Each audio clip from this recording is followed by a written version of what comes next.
Di sini saya ingin menjelaskan dan mempresentasikan hasil analisis saya mengenai perusahaan Unilever. Jadi, perusahaan Unilever itu merupakan perusahaan multinasional yang berkantor pusat di Rotterdam, Belanda, dan juga London, Inggris. Unilever memproduksi berbagai macam kebutuhan seperti makanan, minuman, pembersih, dan juga perawatan tubuh. Unilever merupakan salah satu perusahaan paling tua di dunia yang masih beroperasi hingga saat ini. Dan saat ini mereka menjual produknya ke lebih dari 190 negara. Unilever merupakan produsen terbesar ketiga di dunia. Unilever didirikan pada tahun 1930 sebagai hasil penggabungan dari produsen margarin asal Belanda dan juga produsen sabun asal Inggris.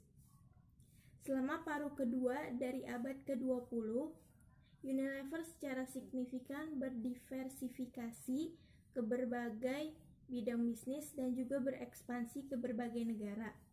Unilever juga membuat beberapa akuisisi termasuk Lipton pada tahun 1971, Brooke-Bond pada tahun 1984, Cheese Broke Ponds pada tahun 1987, Best Foods dan Ben & Jerry's pada tahun 2000, serta Alberto Culver pada tahun 2010.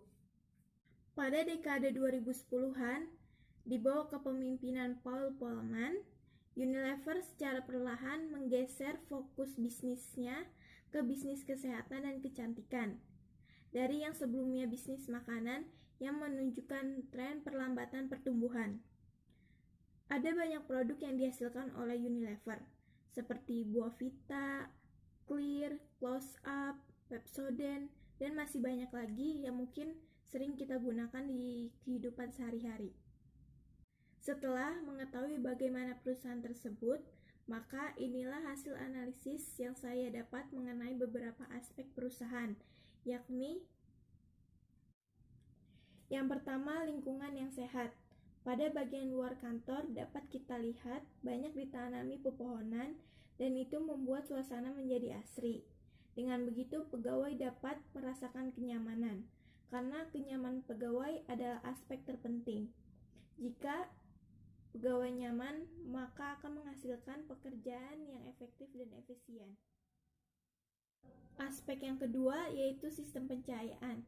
Sistem pencahayaan yang digunakan dalam kantor Unilever yaitu ambient lighting dan juga natural lighting. Ambient lighting didapat dari lampu-lampu yang dipasang pada langit-langit kantor setiap lantai. Kemudian, natural lighting didapat dari luar kantor karena struktur gedung yang memasang banyak kaca pada bagian luar gedung. Yang ketiga yaitu aspek warna. Pemilihan warna sebagian besar berwarna putih, namun pemilihan warna di setiap stand produk disesuaikan dengan warna produk tersebut. Dan juga adanya die-care yang berwarna-warni yang memiliki kesan penuh warna dan juga ceria. Yang keempat yaitu kontrol suara. Tingkat kebisingan dalam kantor Unilever termasuk minim karena pengaruh oleh luas area di setiap lantai.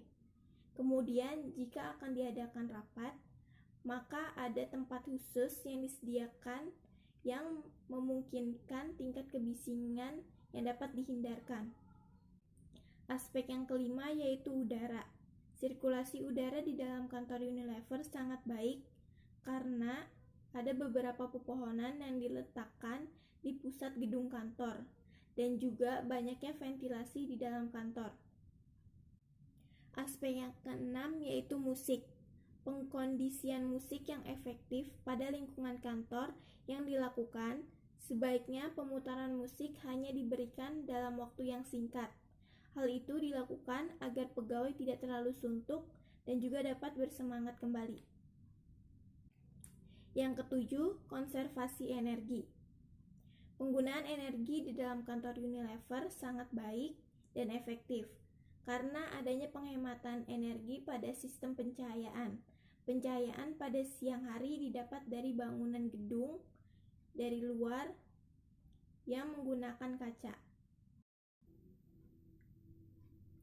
Jadi dari hasil analisis yang saya buat tentang perusahaan Unilever, dapat disimpulkan bahwa perusahaan Unilever sudah memenuhi semua aspek-aspek yang dibutuhkan oleh lingkungan perkantoran. Demikian laporan hasil analisis yang saya buat. Kurang lebihnya mohon maaf. Wassalamualaikum warahmatullahi wabarakatuh.